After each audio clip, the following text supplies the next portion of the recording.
퀴노아 본편. 씨앗 하나가 세계의 식탁을 바꾼 방식. 1. 퀴노아가 건네는 첫인상. 퀴노아는 처음 만났을 때 특별해 보이지 않는 식재료입니다. 쌀보다 작고 잡곡보다는 밝으며 손에 올려두면 그저 마른 알갱이에 가깝습니다. 향도 강하지 않고 생으로는 맛을 가늠하기조차 어렵습니다. 하지만 물에 씻고 끓이고 김을 올리며 익어가는 과정을 거치면 퀴노아는 전혀 다른 얼굴을 드러냅니다. 알갱이는 투명하게 부풀고 가운데에는 작은 고리처럼 보이는 배아가 풀려 나옵니다. 씹으면 겉은 가볍고 속은 단단하며 끝에는 곡물 특유의 고소함과 풀향이 남습니다. 퀴노아는 단번에 감탄을 부르는 재료가 아닙니다. 대신 이상하게 편안한 식사라는 인상을 남깁니다.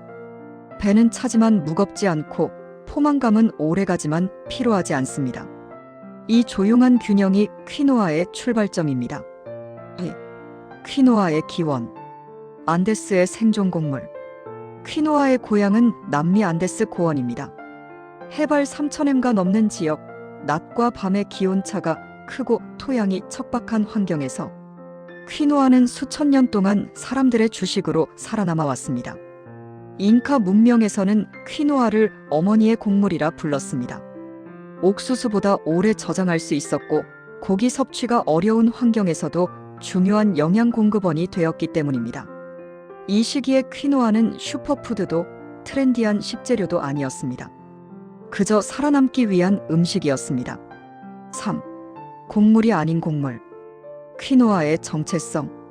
퀴노아는 흔히 곡물로 분류되지만 식물학적으로는 곡물이 아닙니다. 시금치, 비트와 같은 계열에 가까운 씨앗입니다. 이 점이 퀴노아의 독특한 성격을 만듭니다. 글루텐이 없음, 단백질 함량이 높음, 아미노산 구성이 비교적 균형적임. 이 특징들은 퀴노아를 단순한 잡곡이 아니라 대체 주식의 후보로 끌어올렸습니다. 4. 퀴노아가 세계로 퍼진 이유. 건강 담론의 중심에 서다. 퀴노아가 세계적인 주목을 받기 시작한 것은 비교적 최근의 일입니다. 2000년대 이후 글루텐 프리 식단, 식물성 단백질, 채식과 비건 문화가 확산되며 퀴노아는 급격히 소비되기 시작합니다. 고기 없이도 단백질을 보충할 수 있는 곡물. 혈당 부담이 비교적 적은 주식 대체제. 이런 설명들은 퀴노아를 슈퍼푸드의 대표주자로 만들었습니다. 하지만 이 지점부터 퀴노아는 단순한 식재료를 넘어 사회적 이슈와 맞닿기 시작합니다. 5. 퀴노아 붐의 그림자. 가격 상승과 지역사회의 균열. 퀴노아가 세계적으로 주목받기 시작했을 때 그 변화는 매우 빠르게 찾아왔습니다. 서구 사회에서 슈퍼푸드라는 이름이 붙는 순간 퀴노아는 더 이상 안데스 고원의 일상적인 주식이 아니라 글로벌 시장에서 거래되는 수출 작물이 되었습니다. 수요는 폭발적으로 증가했고 가격은 단기간에 몇 배씩 뛰어올랐습니다. 이 변화는 겉으로 보기에는 생산국에게 이익처럼 보였습니다. 실제로 초기에는 농가 소득이 증가했고 퀴노아 재배 면적도 빠르게 확대되었습니다. 그러나 문제는 그 다음에 나타났습니다. 퀴노아는 오랫동안 볼리비아와 페루의 고산 지역 주민들에게 가장 기본적인 식사였습니다. 고기나 다양한 채소를 구하기 어려운 환경에서 퀴노아는 단백질과 에너지를 동시에 제공하는 생존 식량이었습니다.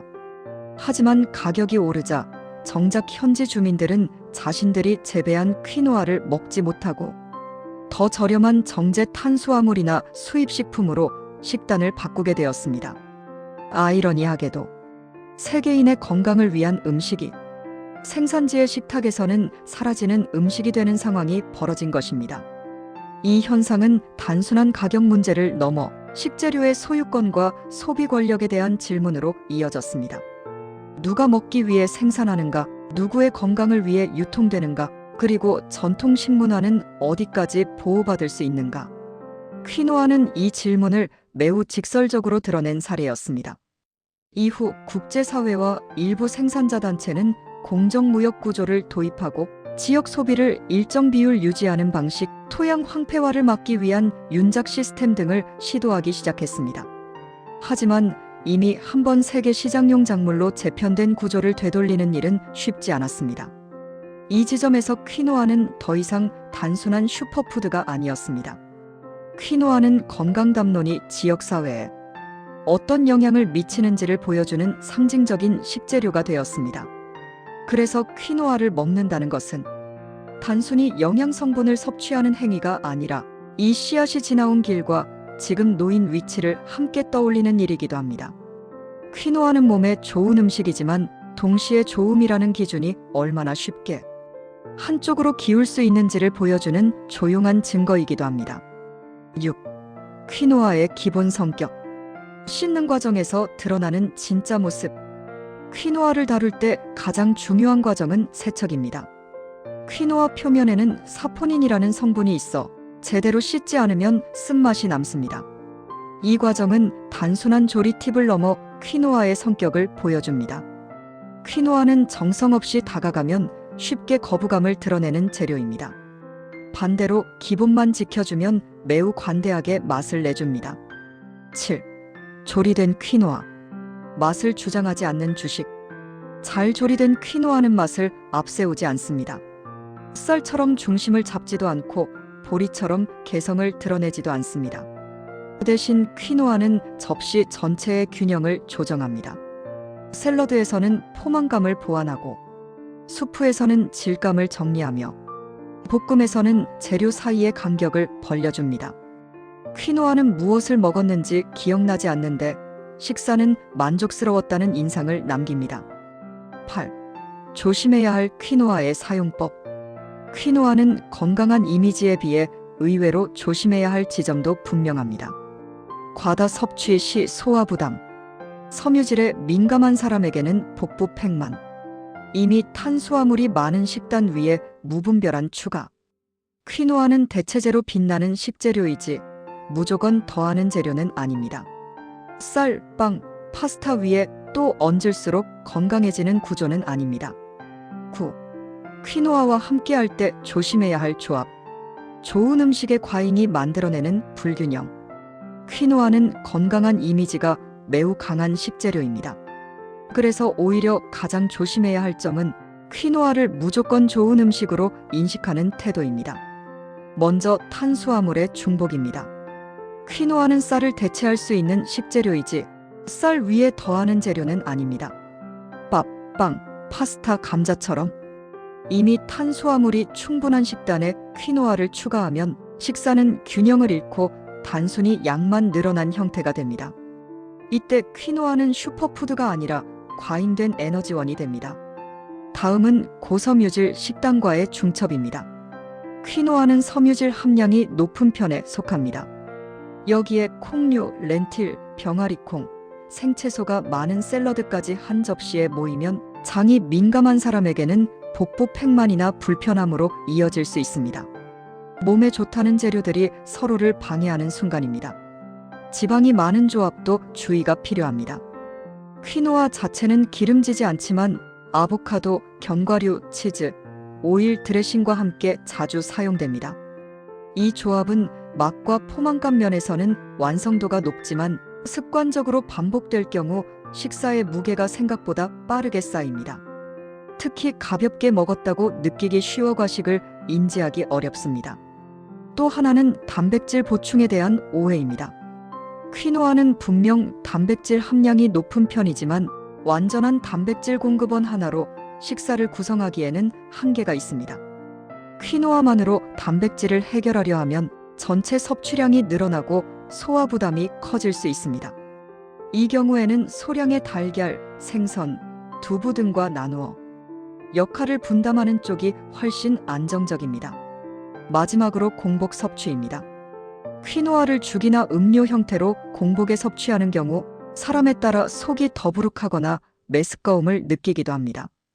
퀴노아는 부드러워 보여도 구조적으로는 단단한 씨앗입니다. 위장에서는 생각보다 일을 많이 시키는 재료라는 점을 기억할 필요가 있습니다. 결국 퀴노아는 많이 먹을수록 좋은 음식이 아니라 자리를 잘 잡았을 때 가장 건강한 음식에 가깝습니다. 이 씨앗이 빛나는 순간은 무언가를 더할 때가 아니라 과해진 식탁에서 하나를 대신해 줄 때입니다. 10. 슈퍼푸드라는 이름 앞에서 퀴노아를 다시 보다. 퀴노아는 슈퍼푸드라는 이름으로 소비되기 시작했지만 그 본질은 다릅니다. 이 씨앗은 유행보다 오래된 재료이고 트렌드보다 먼저 사람을 살렸던 음식입니다. 퀴노아의 진짜 가치는 완벽한 영양이 아니라 극단적인 환경에서도 유지된 균형에 있습니다. 11. 퀴노아가 남기는 인상. 퀴노아를 먹고 나면 강한 기억은 남지 않습니다. 그 대신 몸의 상태가 조금 달라집니다. 배는 차 있지만 둔하지 않고 식사는 끝났지만 부담은 남지 않습니다. 이 조용한 변화가 퀴노아의 언어입니다. 12. 슈퍼푸드의 문턱에서. 이제 우리는 명확히 슈퍼푸드의 영역으로 들어왔습니다. 퀴노아는 그 문을 여는 재료입니다. 작은 씨앗 하나가 식탁을 바꾸고 식습관을 바꾸고 나아가 세계의 생산 구조까지 흔들었던 이야기. 다음 여정에서는 이 슈퍼푸드라는 이름 아래 모인 또 다른 식재료들을 하나씩 살펴보겠습니다. 맛있는 식재료 여행은 이제 새로운 장으로 넘어갑니다.